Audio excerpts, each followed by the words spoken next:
Dear 11th standard students, நான் உங்கள் metro Karunakaran. Midterm exam அல்லது குவார்டர்லி எக்ஸாம் அல்லது ஆஃப் இயர்லி நம்ம பப்ளிக் எக்ஸாம் எதுவாக இருக்கட்டும், சாப்டர் 2 ரிவைஸ் பண்ண போறீங்க அப்படின்னா ஃபர்ஸ்ட் நான் கொடுத்துருக்க இந்த இம்பார்ட்டன்ட் சம்ஸ் எல்லாமே உங்களுக்கு தெரியுமான்னு சொல்லிட்டு ஒரு வாட்டி உங்களுடைய கிளாஸ் ஒர்க் நோட் அல்லது உங்களுடைய ஸ்கூல் நோட்டை வச்சுக்கிட்டு ஒரு வாட்டி வெரிஃபை பண்ணிடுங்க. இந்த சம்ஸ் எல்லாம் நமக்கு தெரியுமான்னு சொல்லிட்டு நீங்கள் எக்ஸசைஸ் வைஸாக பார்க்கும்போது படித்த மாதிரி ஒரு திருப்தி இருக்காது. எத்தனை வாட்டி சாப்டர் படித்தாலும் ஏதோ பாக்கி இருக்கிற மாதிரி ஒரு பயம் இருந்துக்கிட்டே இருக்கும். அதனால என்ன செய்யுங்கன்னா, இந்த 15 2 மார்க் கொஷின்ஸ் நல்லா தெரியுமா அப்படின்னு சொல்லிட்டு ஒரு வாட்டி ப்ராக்டிஸ் பண்ணிடுங்க. இதை முடிச்சிட்ட பிறகு அதே மாதிரி 3 மார்க் கொஷின் ஒரு 21 கொடுத்துருக்குறேன். அந்த 3 மார்க் கொஷின்ஸ் 21ம் நமக்கு போட தெரியுமான்னு சொல்லிட்டு ஒரு வாட்டி போட்டு பார்த்துருங்க, அல்லது ப்ராக்டிஸ் பண்ணிடுங்க, அல்லது இதெல்லாம் தெரியுமான்னு சொல்லிட்டு ஒரு வாட்டி செக் பண்ணிடுங்க.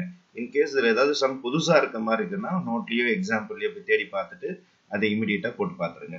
இப்போ நம்ம மிட்டம் எக்ஸாம் படிக்க போகிறோம், 2 சாப்டர் தான் இருக்குது அப்படின்னா நான் கொடுத்த சம்ஸ் எல்லாம் முதல் ப்ராக்டிஸ் பண்ணிட்டு டைம் இருந்தால் பேலன்ஸ் சம்ஸை பார்த்துட்டு போங்க. அதே மாதிரி 5 மார்க் சம்ஸில் இதெல்லாம் நம்ம படிச்சிட்டோமா, இதெல்லாம் போட்டு பார்த்துட்டோமா, இந்த மாடல்ஸ்லாம் நமக்கு தெரியுமா, இது ஆன்சர்ஸ்லாம் நம்மளால வர வைக்க முடியுமா, கொஸ்டின் பேப்பரில் இந்த சம் வந்துச்சுன்னா பயப்படாம போட முடியுமா அப்படின்னு சொல்லிட்டு ஒரு வாட்டி இது எல்லாமே நீங்கள் ப்ராக்டிஸ் பண்ணிக்கிறது நல்லது.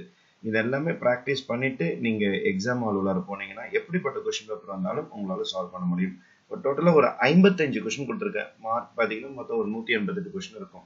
கிட்டத்தட்ட ஒரு 250 கொஸ்டின்ஸ் இருக்கு நம்ம புக்கில். 250 கொஸ்டின்ஸையும் நம்மளால என்ன பண்ண முடியாதுன்னா ப்ராக்டிஸ் பண்ணிட்டு டெஸ்ட் எழுதி பார்க்கறதுக்கு ரொம்ப லேட் ஆகும். அதனால இந்த மாதிரி நீங்க என்ன பண்ணுங்கன்னா, ஒரு 55 கொஸ்டின் முதல்ல ப்ராக்டிஸ் பண்ணிட்டு அப்புறம் டைம் இருந்தால் பேலன்ஸை ப்ராக்டிஸ் பண்ணி பாருங்க. டிஸ்கிரிப்ஷன் பாக்ஸ்ல இதோடைய லிங்க் நான் வச்சிருக்கிறேன். அது மட்டும் இல்லாமல் இந்த லிங்க் மட்டும் நான் வைக்காம கூடயே நான் என்ன பண்றேன்னா, இதோடைய ஆன்சர் கீயும் நான் வச்சிருக்கேன். இன்கேஸ் உங்கள்கிட்ட நோட்ஸ் இல்லை அப்படின்னா அந்த ஆன்சர் கீயை கூட நீங்க டவுன்லோட் பண்ணி ப்ராக்டிஸ் பண்ணிக்கலாம். நான் உங்கள் மெட்ரோ கருணாகரன் என்றும் உங்கள் நலனுக்காக. நன்றி, வணக்கம்.